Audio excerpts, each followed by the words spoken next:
Invest Metric by Wawan. Halo teman-teman, selamat pagi. Assalamualaikum warahmatullahi wabarakatuh. Perkenalkan, nama saya Sustiawan dari program studi pendidikan matematika Universitas PGRI Semarang. Nah, pada kesempatan kali ini kita akan membahas satu contoh, lebih tepatnya dua sih, contoh soal tentang invest menggunakan berbagai macam metode penyelesaian. Nah, di soal pertama ini kita menggunakan metode penyelesaian adjoint. Seperti apa sih cara menyelesaikan? Kita lihat ke soalnya. Nah, tentukan invest matrix menggunakan metode adjoint.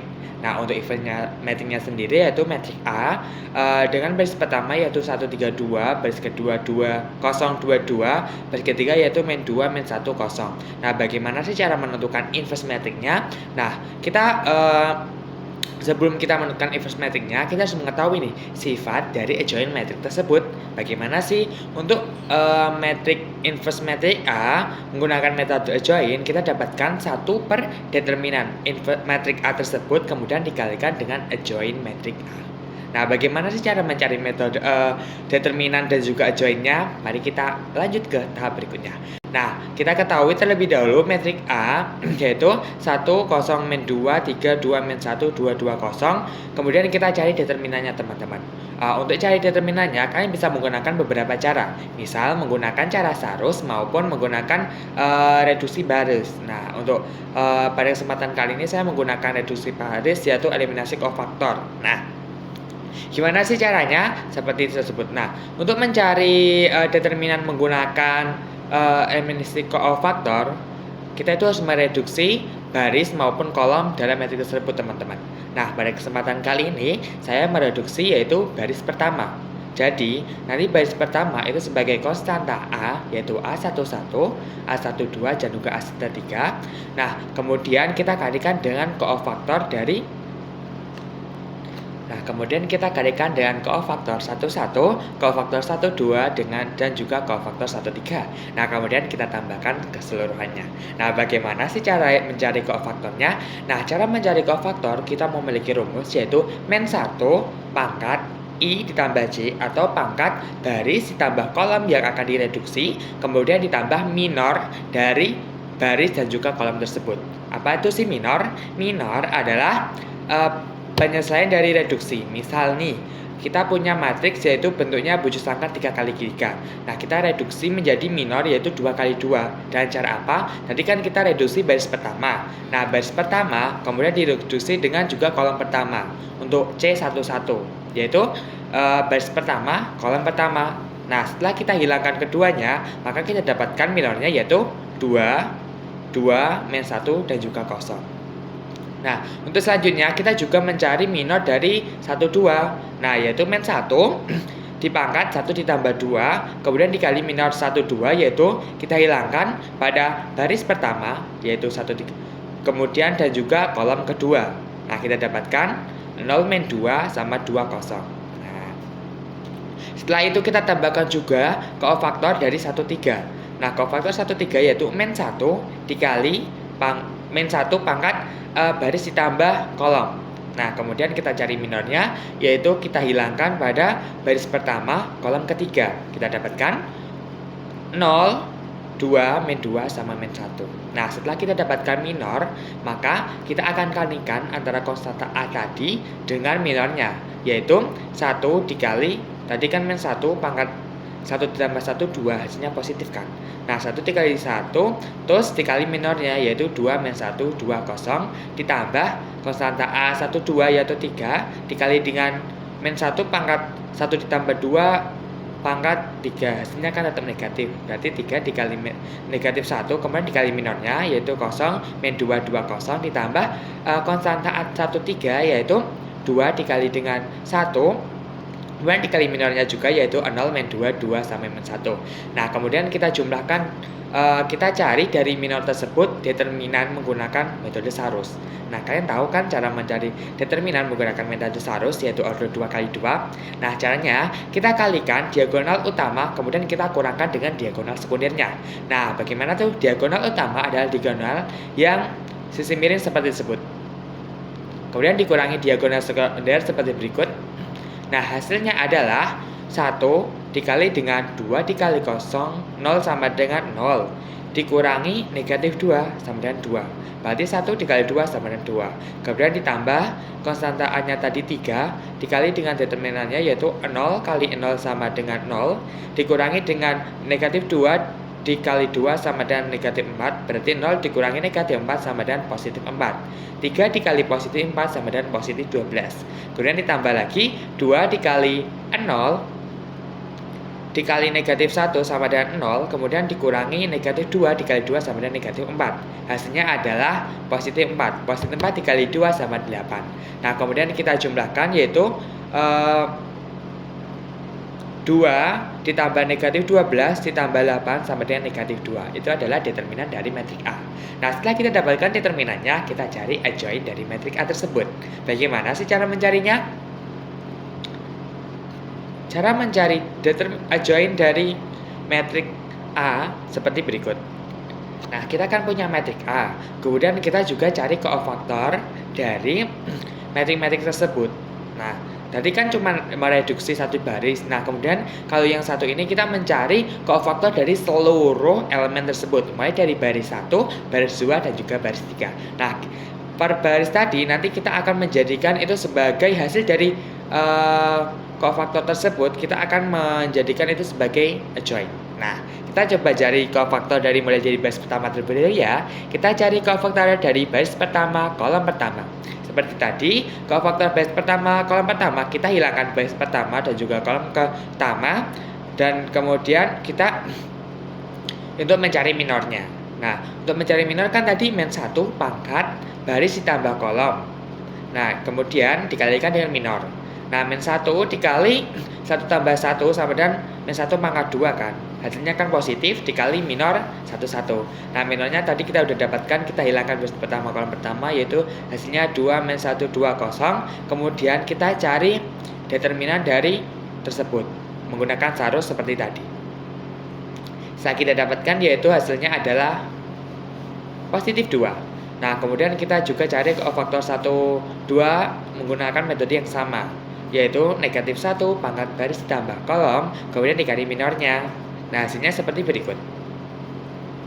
Nah, setelah kita dapatkan kofaktor baris pertama sampai kofaktor baris ketiga, nah, kita jadikan hasil-hasil kofaktor baris pertama tersebut menjadi kolom pertama sebagai adjoint. Nah, kita dapatkan tadi kan kofaktor 1 baris 1 kolom 1, baris 1 kolom 2, baris 1 kolom 3 yaitu 2, negatif 4 sama 4. Kita jadikan kolom 1 yaitu 2, negatif 4 sama 4. Nah, kemudian kofaktor baris 2 kolom 1 hasilnya adalah sampai kofaktor baris 2 kolom 3 yaitu 2, 4 sama min 2, 4 sama negatif 5. Hasilnya yaitu negatif, kita jadikan kolom kedua. Nah, seperti berikut. Negatif 2, 4 sama negatif 5. Nah, kemudian kofaktor baris 3 sama seperti tersebut, hasilnya kita taruh di kolom ketiga, yaitu 2, negatif 2 sama 2. Nah, setelah kita dapatkan adjoint dan juga kita dapatkan determinan dari metrik A, kita masukkan ke dalam rumus. Rumusnya A inverse adalah 1 per determinan metrik A dikali dengan adjoint metrik A. Seperti berikut, tadi kita dapatkan determinan yaitu negatif 2, berarti 1 per negatif 2 dikali dengan adjointnya yaitu 2, negatif 4, 4, negatif 2, 4, negatif 5, 2 sama negatif 2 sama 2. Nah, setelah itu kan sesuai dengan perkalian konstanta dengan metrik, kita bagi seluruh elemen dari metrik tersebut dengan negatif 2. Hasilnya seperti berikut. Nah, bagaimana? Apakah cukup jelas? Kalau sudah cukup jelas, kita lanjut ke metode berikutnya, yaitu eliminasi Gauss. Nah, bagaimanakah eliminasi Gauss-nya? Mari kita lihat soal berikutnya. Nah, kita memiliki metrik. Tentukan inverse metrik menggunakan eliminasi Gauss-Jordan. Nah, kita memiliki metrik A, yaitu kalau baris pertama yaitu 1, 2, negatif 1, baris kedua negatif 2, 0, 1, baris ketiga yaitu 1, negatif 1 sama 0. Nah, kemudian inverse dari metrik A tersebut bagaimana sih menggunakan metode Gauss-Jordan? Nah, untuk menggunakan metode Gauss-Jordan, kita harus mengetahui sifat dari inverse metrik tersebut, yaitu apabila ada metrik A, kemudian disambungkan dengan metrik identitas, maka apabila ditukar transport atau ditukar tempat, jika metrik identitas itu disambungkan dengan apabila metrik tersebut ditukar tempat menjadi metrik identitas dan juga maka hasil dari pertukaran tersebut adalah inverse dari metrik tersebut seperti berikut. Nah, setelah kita dapatkan sifatnya, mari kita menggunakan eliminasi Gauss-Jordan untuk mendapatkan inverse metrik tersebut. Bagaimana sih caranya? Langkah pertama, kita tulis terlebih dahulu sifat tersebut, yaitu metrik A dengan metrik identitasnya. Hasilnya seperti berikut. Ingat ya teman-teman, metrik identitas itu adalah metrik yang diagonal utamanya adalah 1 dan diagonal sisi lainnya adalah 0, seperti berikut. Nah, setelah kita dapatkan sifatnya, kita harus menggunakan eliminasi Gauss-Jordan. Gimana sih eliminasi Gauss-Jordan? Eliminasi Gauss-Jordan memiliki 3 syarat sebagai berikut. Yang pertama, jika baris tidak terdiri seluruhnya dari 0, maka bilangan tak 0 pertama dalam baris tersebut adalah 1. Kita namakan 1 utama ya. Kemudian nomor 2, jika terdapat baris yang seluruhnya terdiri dari 0, maka semua baris seperti itu dikelompokkan bersama-sama di bawah matriks. Kemudian yang ketiga, dalam sebarang 2 baris yang berurutan yang seluruhnya tidak terdiri dari 0, maka 1 utama dalam baris yang lebih rendah terdapat lebih jauh ke kanan dari 1 utama dalam baris yang lebih tinggi. Yang 4, masing-masing kolom yang mengandung 1 utama mempunyai 0 di tempat lain. Nah, seperti apa sih dari syarat tersebut? Kita menuju ke langkah pertama. Nah, kita ketahui bahwa setiap baris tersebut harus memiliki 1 utama di setiap sisi yang berbeda. Nah, baris pertama kita harus memiliki 1 utama di posisi kolom pertama. Nah, karena di sini kita udah mendapatkan baris pertamanya ada pada kolom pertama ada 1 utama, maka kita harus mengenolkan daerah selain diagonal utama. Nah, tadi kan dikumpulkan tuh 0 sesuai dengan sifat yang kedua atau ketiga ya. Nah, itu kita kumpulkan 0-nya di bawah diagonal utama maupun di atas diagonal utama untuk menjadikan inverse tersebut menjadi metrik tersebut menjadi metrik identitas. Nah, kita harus mengenolkan karena yang pertama kita memiliki metrik identitas kita memiliki 1 utama. Nah, kita bisa mengenolkan di bawahnya atau di bawahnya lagi. Nah, ini saya mau mengenolkan yang baris ketiga. Dan cara apa? Saya mengkalikan baris pertama dengan negatif, kemudian ditambahkan dengan baris ketiga. Karena baris ketiganya 1, supaya 1 menjadi 0, kita harus menguranginya dengan 1 kan. Oleh karena itu kita kalikan baris pertama dengan negatif, kemudian ditambahkan dengan baris ketiga. Nah, negatif 1 dikalikan negatif 1 kan negatif 1. Negatif 1 ditambahkan dengan bawahnya 1 sama dengan 0. Kemudian kita lanjut ke kolom berikutnya. 2 dikali negatif sama dengan negatif 2 ditambah dengan baris ketiga yaitu negatif 1 sama dengan negatif 3. Nah, selanjutnya kita ke kolom berikutnya yaitu negatif 1 dikalikan dengan negatif sama dengan 1. Terus ditambah dengan baris ketiga yaitu 0, hasilnya adalah 1. Kemudian kita lanjut ke kolom berikutnya yaitu 1 dikali dengan negatif, hasilnya negatif 1 ditambah dengan baris ketiga yaitu 0, hasilnya sama dengan negatif 1. Kemudian 0 dikali negatif sama dengan 0 ditambah baris ketiga 0 sama dengan 0. Kemudian lanjut lagi ke kolom yang terakhir yaitu 0 dikali dengan negatif sama dengan 0, kemudian ditambah baris ketiga yaitu 1, hasilnya 1, seperti berikut.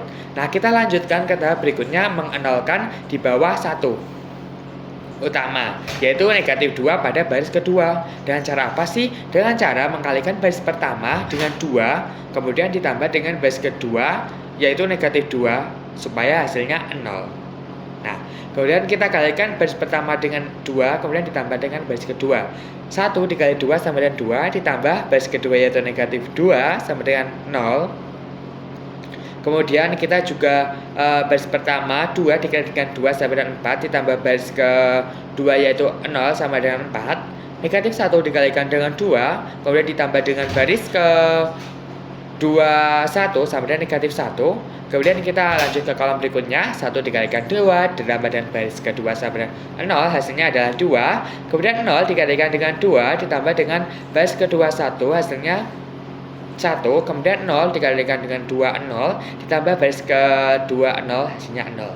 Sampai berikutnya. Nah, terus bagaimana sih kalau kita pada baris kedua tidak memiliki satu utama di kolom kedua? Nah, kita harus membagi baris kedua tersebut supaya menjadi satu. Nah, kita dapatkan kan baris kedua pada kolom kedua itu kan ada 4 tuh. Nah, 4 kan bukan satu utama. Kita bikin 4 menjadi satu utama dengan cara mengalihkan baris kedua ke seluruhnya dengan berapa coba? Dengan 1/4 biar hasilnya adalah 1. Nah, kita kalikan baris kedua dengan 1/4.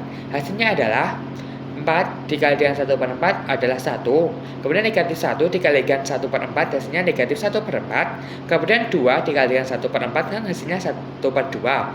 Kemudian kita lanjutkan dengan 1 dikali dengan 1/4 adalah 1/4. Kemudian kita 0 dikalikan 1/4 sampai dengan 0. Nah, baris kedua kan kita udah memiliki satu utama. Nah, kita bisa menjadikan yang berada di atas satu utama dari baris kedua yaitu baris ke-1 ya, dan juga yang di bawah satu utama yaitu dari baris kedua yaitu negatif 3 pada baris ketiga menjadi 0. Nah, karena kita udah mengetahui bagaimana cara mengenalkan, langsung saja ya kita 2 tahap dalam satu penyelesaian. Nah, dengan cara pertama kita mengkalikan baris kedua dengan 3, kemudian ditambahkan baris ketiga. Kok kalikan dengan 3? Karena kita dapatkan di bawah satu utama baris kedua pada baris ketiga adalah negatif 3. Negatif 3 supaya jadi 0 ditambah berapa sih? Kan ditambah 3. Sementara di baris kedua kita punya 1, berarti harus dikalikan 3 supaya menjadi 3.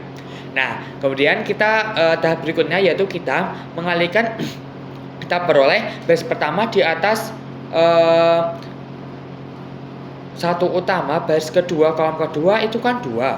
2 supaya jadi 0 dikurangi 2. Nah, kita punya 1 pada baris kedua kolom kedua jadi harus dikali berapa supaya menjadi negatif 2, kan harus dikali dengan negatif 2 kemudian ditambah dengan baris pertama. Nah, hasilnya adalah seperti berikut. 1 dikali dengan negatif dikalikan dengan 3, kemudian kan 3 ditambah dengan baris ketiga yaitu negatif 3, hasilnya kan 0. Dan seterusnya seperti berikut. Nah, setelah kita dapatkan nih hasil dari langkah tersebut, kita lanjut ke langkah berikutnya. Nah, karena di baris ketiga, kolom ketiga kita tidak memiliki satu utama nih teman-teman. Bagaimanakah cara menjadikan satu utama? Nah, kita kalikan supaya menjadi 1.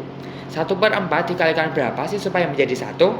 Betul sekali, dikalikan dengan 4. Maka kita kalikan baris ketiga seluruhnya dengan 4. Nah, 1/4 kita kalikan dengan 4 berapa sih? 1. 1/2 kali 4 sama dengan 2. Kemudian 3/4 kali dengan 4 sama dengan 3. Guna 1 dikalikan 4. Nah, kita lanjutkan berikutnya. Setelah kita mendapatkan satu utama, maka kita harus mengenalkan yang berada di atas satu utama, yaitu dari baris kedua maupun baris pertama.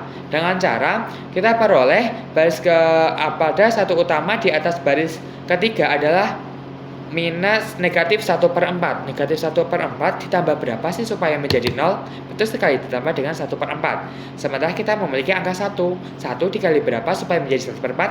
Betul sekali, dikali dengan 1/4. Kemudian ditambahkan dengan baris kedua. Nah, untuk baris pertama kita memiliki negatif 1/2. Negatif 1/2 ditambah berapa sih supaya menjadi 0? Nah, betul sekali, ditambah dengan 1/2. Nah, kemudian kita lakukan proses seperti tadi supaya menghasilkan di atas satu utama pada baris ketiga yaitu 0 semua seperti berikut. Nah, setelah kita dapatkan bahwa posisi pertama yaitu metrik identitas, maka posisi selanjutnya adalah inverse dari metrik tersebut. Nah, sekian dari saya. Terima kasih. Apabila kalian penasaran dengan pembahasan selanjutnya, kalian bisa komen di bawah maupun kalian bisa ikuti maupun kepo ini link yang saya terapkan di deskripsi. Kepokan. Terima kasih, sekian dari saya. Wassalamualaikum warahmatullahi wabarakatuh. Sampai jumpa di pertemuan berikutnya. Dadah.